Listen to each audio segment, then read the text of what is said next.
Praise be to Jesus. Hello, everyone. Charles with you here. These are your most recent Catholic news briefs for Saturday, September 29, 2018.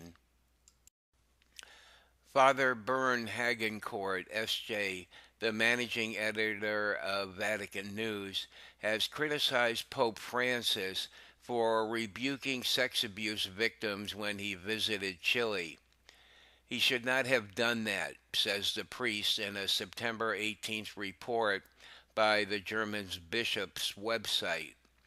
He refers here to Pope Francis's initial public rebuke of the abuse victims who accused Bishop Juan Barros of covering up the abuse of a Chilean priest by the name of Father Fernando Caradima. The Pope first had defended Barros before he finally changed his position, apologized to the victims, and accepted Barros's resignation. Today, the Vatican announced that the Pope is laicizing Caradima.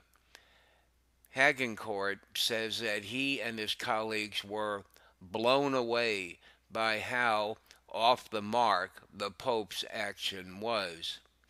There was an audible crack among many loyal people, Hagencourt adds. In Rome, there are still too many people who say that all of this should just pass by. Well, I don't think it's just going to pass by. It's just the roots of this are too deep. The division is too deep.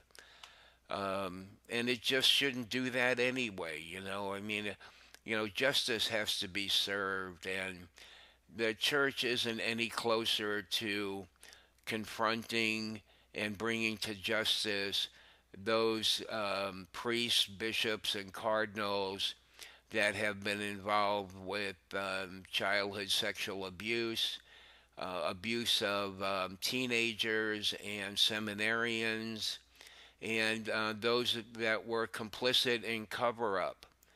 The Catholic Church is just so secretive. I don't know that this will ever be dug up. But, it depends on what Jesus' plan is. So we'll see in the future. A Jesuit university in Mexico hosted a pro abortion event despite pro life protests and a temporary cancellation. On September 26, the Western Institute for Technology of Education, Jesuit University of Guadalajara, hosted three pro abortion speakers. Although the event had been advertised as a dialogue, no pro life speakers were invited to speak. The event was called Dialogue on the Right to Decide. Pope Francis asked Saturday for daily prayers to protect the Catholic Church from what he says are attacks by the devil in his latest response to the clerical sex abuse and cover up scandal roiling his papacy.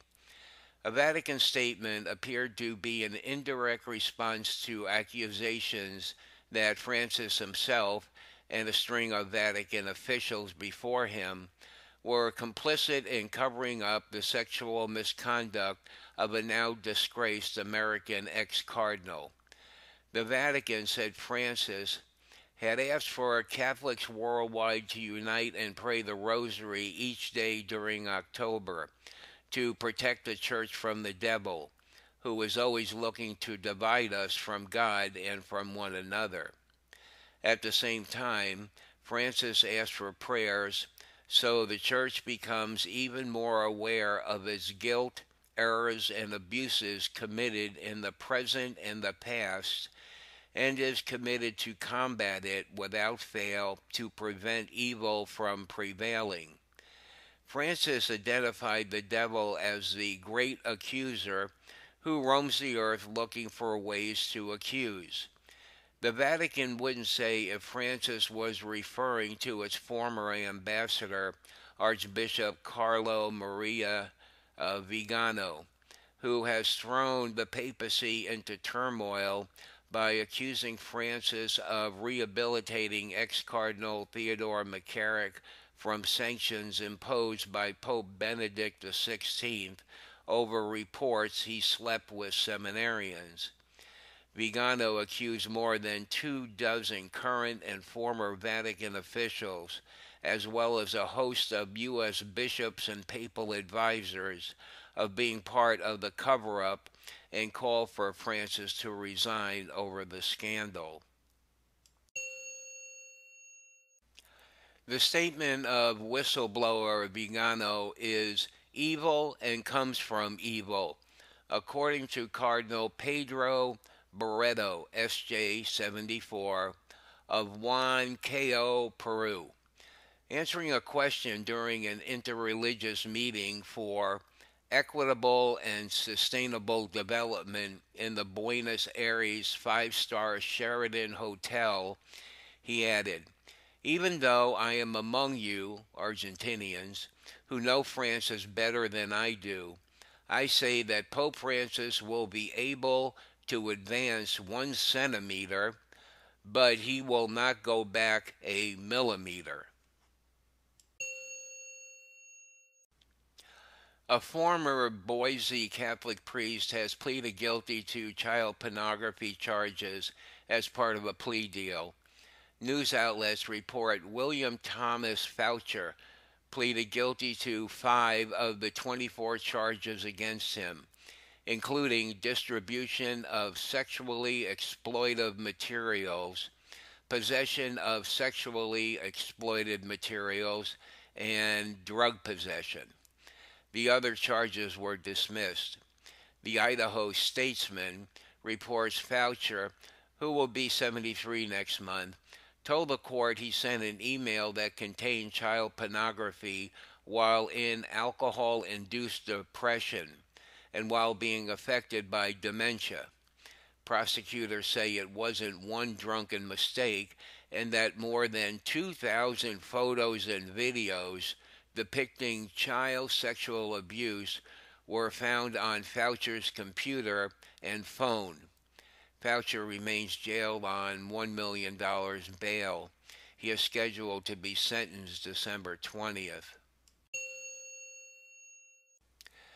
If ever there was a time for Catholics to call on a saint whose charge is to defend us in battle, it is now. Bishops in more than a dozen dioceses are doing just that by asking that the prayer to St. Michael the Archangel be recited after Masses, as it was from 1886 to about 1964. Several dioceses are implementing the change beginning today, September 29th, the feast of the Archangels Michael, Gabriel, and Raphael, citing particularly the need to pray as the Church deals with the clergy sexual abuse scandal. And those are your updates for now, so enjoy your day or evening, and we'll talk to you next time. Bye.